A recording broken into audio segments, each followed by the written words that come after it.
Okay, I wanted to take a look real quick here at a relationship between the systems we talked about rectangular, excuse me, is one we've known back in algebra, x and y, all that.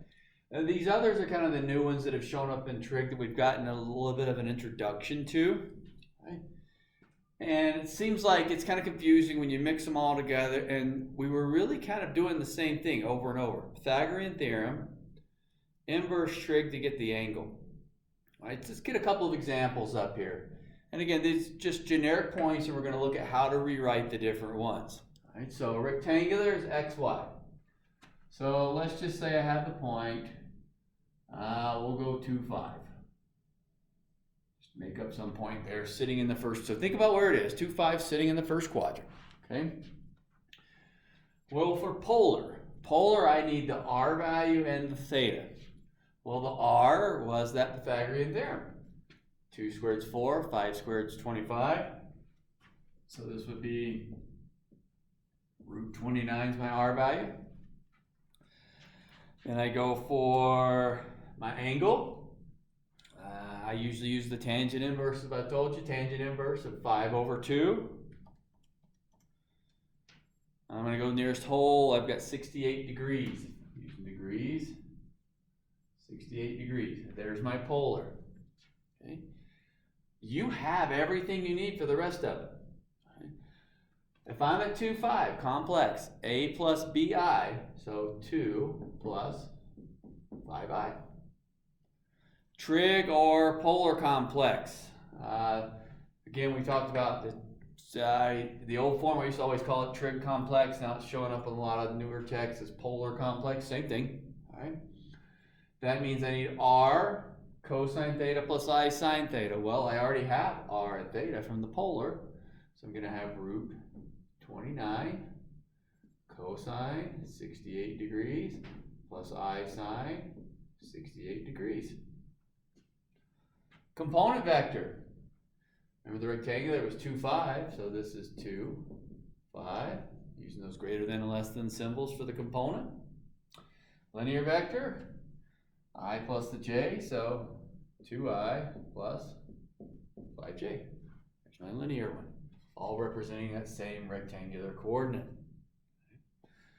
So let's go a different set here. Let's say I'm giving you the component vector first, and I tell you the component vector is, we'll go negative 3, negative 2.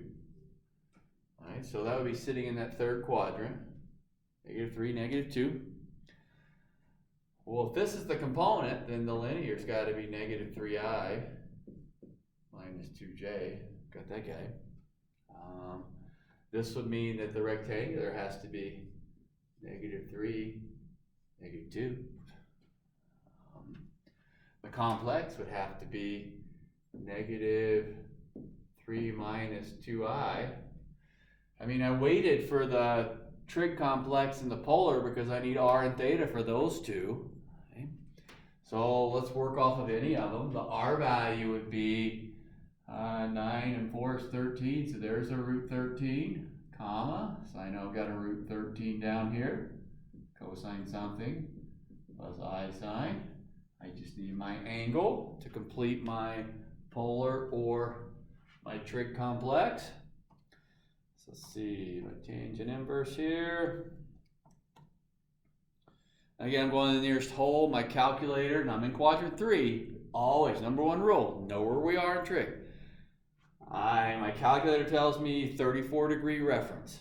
So if I'm in quadrant 3, that's going to make this 214 degrees because it's 180 plus the 34. So then we've got 214, 214. So we can kind of see a pretty distinct relationship as far as finding values. They are all very different systems, but you can relate them because in your mind you're better with these xy components. Right? So I'm thinking xy, and I know this is not xy, it's xi, but I can still think xy. I can still think xy. This one's a dot, that one's an arrow going to it. Okay? I know it's I and j, but I'm still thinking x and y. Okay? then my r and theta, this was the direction I was going. Magnitude.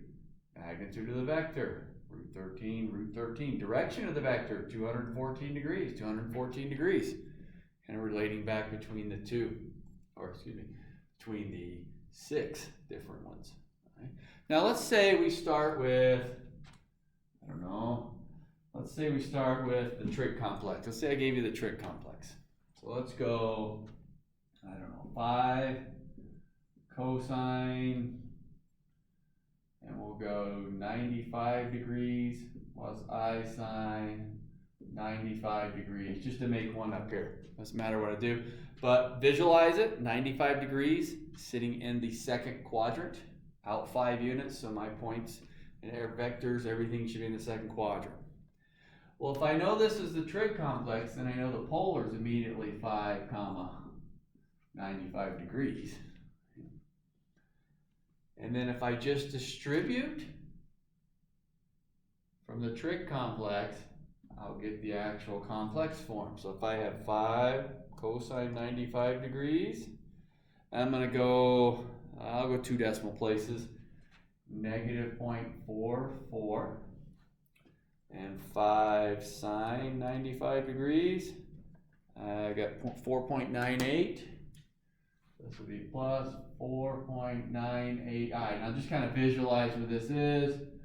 Left that much, up that much. That's about 95 degrees angle. But there's the rest of it. I have everything else I need. I know rectangular then is negative 0.44, 4.98. I know the complex, or it's not complex, component vector, negative 0.44.